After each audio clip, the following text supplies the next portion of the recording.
C'est un continuum finalement, l'autonomie, et donc les organismes avancent ou reculent entre guillemets selon le contexte en fait et des conditions plus ou moins facilitantes ou contraignantes.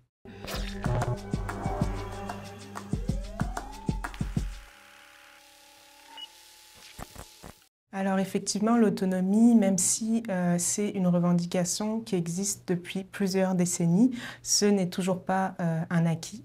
Il y a encore beaucoup d'enjeux et la preuve, c'est que c'est un sujet qui intéresse, qui interpelle beaucoup les organismes encore en 2023. Il y a plus de 200 organismes aussi qui ont répondu à nos appels à témoignages dans un sondage l'an dernier où ils nous proposaient leur définition de l'autonomie. Donc on est parti de tout ça. Ceci dit, il y a des interprétations différentes, que ce soit selon les acteurs, donc si on est un organisme, si on est un regroupement, si on est dans tel secteur, si on est un bailleur de fonds.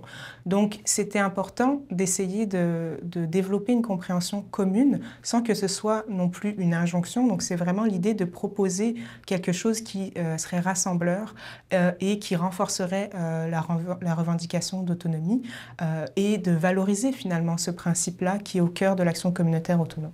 Avec l'Observatoire de l'ACA, on est arrivé à la définition que l'autonomie pour les organismes et les regroupements d'action communautaire autonome, c'est le pouvoir de déterminer à la fois ses fondements, ses pratiques, sa gestion, son financement, son action politique et ses alliances, le tout en fonction des besoins et des réalités des membres et de la communauté. Donc finalement, c'est un pouvoir démocratique, collectif aussi, qui met les membres au centre de la décision.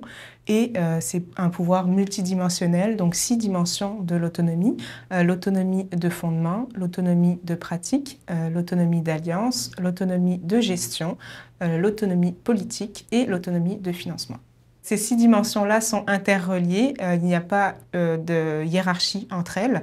Et donc l'autonomie de fondement, par exemple, c'est le pouvoir de déterminer qui on est comme organisme. Donc vraiment ces piliers. Par exemple, le fonctionnement de sa vie associative et démocratique, sa mission, le territoire qu'on dessert, les populations qu'on rejoint.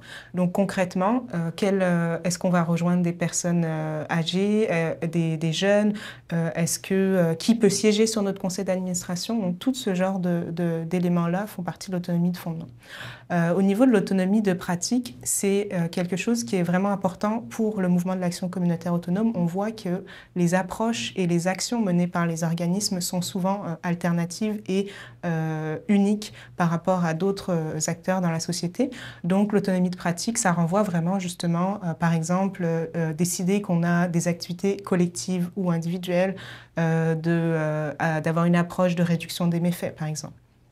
L'autonomie de gestion, ça concerne nos règles de fonctionnement interne, qui souvent vont se traduire par des politiques, mais pas seulement. Donc vraiment, nos conditions de travail, les salaires qu'on propose, les mesures d'évaluation, de recrutement, nos modes de gestion aussi. Très lié à cette autonomie de gestion, il y a aussi l'autonomie de financement. Alors la question du financement, c'est quelque chose qui habite beaucoup le mouvement. Et quand on parle d'autonomie de financement, c'est important de comprendre que ça dépasse la quantité d'argent dont on dispose. Effectivement, là, on n'a pas nécessairement une grosse marge de manœuvre là-dessus, mais l'autonomie de financement, c'est vraiment comment on gère nos ressources, comment on utilise nos ressources financières. Si on décide, par exemple, de répondre à un appel à projet ou pas, est-ce qu'on va aller vers la philanthropie? Est-ce qu'on a des activités de levée de fonds, donc d'autofinancement, etc. L'autonomie d'alliance, c'est vraiment le pouvoir de déterminer avec qui on s'associe ou on s'unit.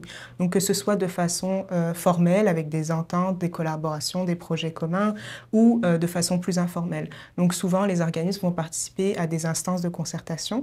Et l'autonomie d'alliance, c'est aussi de pouvoir créer ces instances de concertation-là, que ce soit sur la base d'un territoire commun, d'un enjeu commun, bon, donc des tables de concertation sur la violence conjugale, par exemple.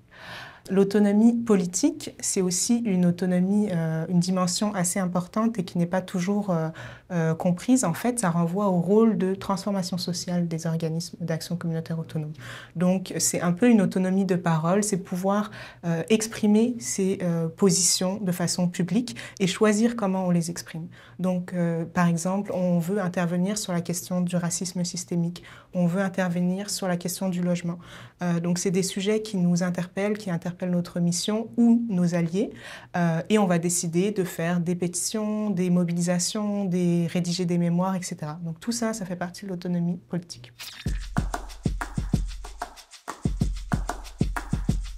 Donc, quand on parle des modes de financement, par exemple, c'est quelque chose qui revient souvent, la question du financement par projet, qui serait un enjeu en matière d'autonomie. Alors là, avec l'idée des 6 dimensions de l'autonomie, justement, on peut voir comment, plus concrètement, le financement par projet va atteindre l'autonomie politique, l'autonomie de gestion avec des critères très précis, l'autonomie d'alliance aussi parfois parce qu'on peut se sentir obligé de participer à telle ou telle instance de concertation. Donc c'est vraiment d'aller confirmer des choses qu'on sentait, mais là pouvoir les documenter de façon plus systématique.